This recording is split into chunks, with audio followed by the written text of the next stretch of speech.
Hola, mi nombre es Daniel Martínez, psicólogo especialista en psicología clínica con énfasis en salud mental. ¿Por qué es tan doloroso el duelo?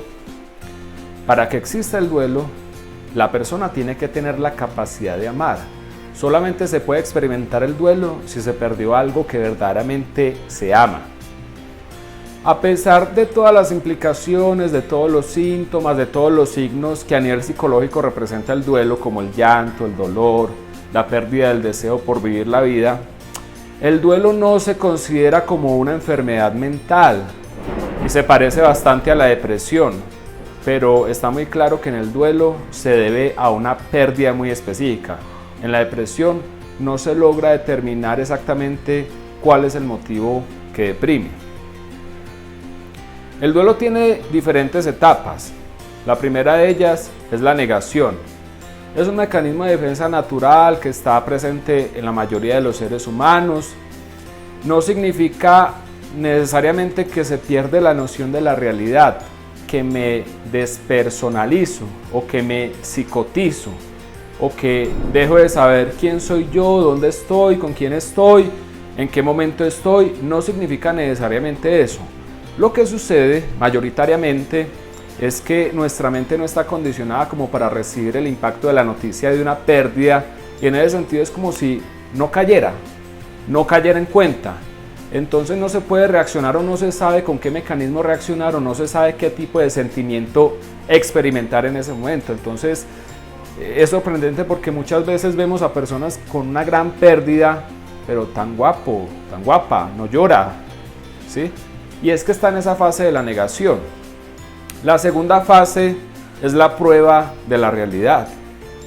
También es llamativo muchas veces que vemos a personas que aparentemente han estado muy tranquilas, pero pasan ciertos días, ciertas semanas, incluso meses, y ahí sí es el desencadenamiento más doloroso, más impresionante. Y es porque justamente ya se cae en cuenta, o dicho de una manera más técnica, a nivel psicológico, se es más consciente de lo que se ha perdido, de a quién se ha perdido y de todo lo que eso implica. La tercera etapa es aquella en la cual ya hay una vuelta a la vida, vuelta a la existencia. La persona entiende que tiene que ir retomando sus actividades, que la vida continúa, aunque eso no significa que tenga que acelerarse. Es importante que vaya con despacio, que no tome decisiones muy trascendentales que digamos, y que paulatinamente vaya retomando esas actividades. Y la cuarta etapa es la elaboración, pero la elaboración no significa necesariamente el cierre, que se supere, que se quite tajantemente, porque en el duelo no sucede eso. En el curso de una enfermedad fisiológica, por ejemplo una gripa, sí se hace curso donde hay un inicio, un desarrollo y un fin. En el caso del duelo, esa elaboración puede ser en el tiempo a largo plazo hasta toda la existencia. Entonces, eso es lo que marca la diferencia. Y no se puede hablar contundentemente de una superación porque uno no puede olvidar radicalmente a la persona más amada, pero sí se puede dar una elaboración. Un sabio diría, yo no lo puedo superar, pero he podido vivir con eso. Pero el tema que nos convoca el día de hoy es explicar por qué es tan doloroso el duelo. Imagínate que esa persona a la cual se ha perdido, tú le has transmitido un afecto. Es como si fuera una especie de vector o de cable. Entonces tu afecto va dirigido hacia esa persona. Pero no solamente consiste en el duelo en que he perdido a quien más he amado, sino que también supones, porque seguramente es así, que la otra persona también había un afecto muy grande hacia ti, también te determinaba, te consideraba bastante importante, te tenía en cuenta, te llamaba, te apoyaba. Entonces no solamente es ese afecto, ese cable, ese vector que tú diriges hacia esa persona, sino que también percibías que esa persona dirigía hacia ti. Entonces es un doble vínculo.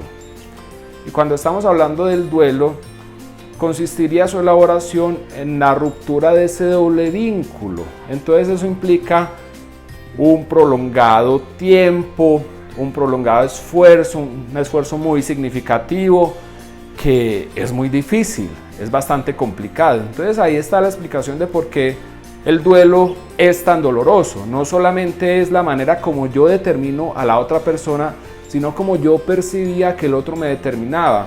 Era el que verdaderamente me escuchaba, era el que me tenía en cuenta, era el que me ayudaba cuando estaba necesitado, necesitada. Entonces por eso es que es tan doloroso. Ya la elaboración, como decía en un principio, no consiste en olvidar. No se puede olvidar, a menos que haya un daño neurológico. Pero lo que resulta no es tanto pretender que haya un olvido como para poder superar una pérdida. No se trata de eso. Lo que pasa es que el recuerdo como tal siempre va a estar, y lo que sucede es que en un principio hay un afecto que acompaña ese recuerdo. Hay un afecto de dolor, hay un afecto de mucha angustia, hay un afecto de mucha frustración, a veces algunos signos de depresión que van acompañando ese recuerdo.